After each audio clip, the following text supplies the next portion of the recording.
Cocoa కాయల్ని దూర రంగు అంటే పండింది అని సింబాలిక్గా ఇట్లా ఎల్లో షేడ్తో ఉంటుంది. ఇట్లా కాయలు తెంపుకొచ్చిన తర్వాత దీన్ని పగలగొడతారు.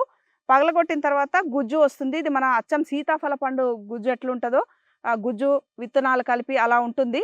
ఈ గుజ్జు కూడా చాలా తియ్యగా ఉంటుంది. ఉడతలు కోతులు అన్నీ కూడా తింటాయి. అయితే ఈ గుజ్జుతో సహా ఈ గింజలన్నిటినీ కూడా ఆ బకెట్లలో పులియబెడతారు. ఆ పులియబెట్టి రోజుకొకసారి కలుపుతుండాలి. 6 రోజులు అలా పులియబెట్టిన తర్వాత ఇట్లా పెద్ద పెద్ద పట్టాలేసి పట్టాల మీద ఈ గింజలన్నీ కూడా ఆరబెడతారు.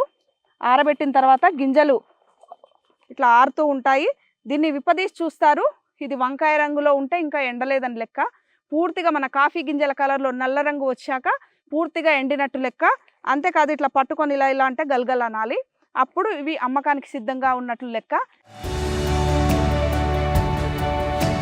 కోకో బీన్స్ని పులియపెట్టి ఎండబెట్టిన తర్వాత చాక్లెట్కి కావలసిన ముడి పదార్థం తయారవుతుంది.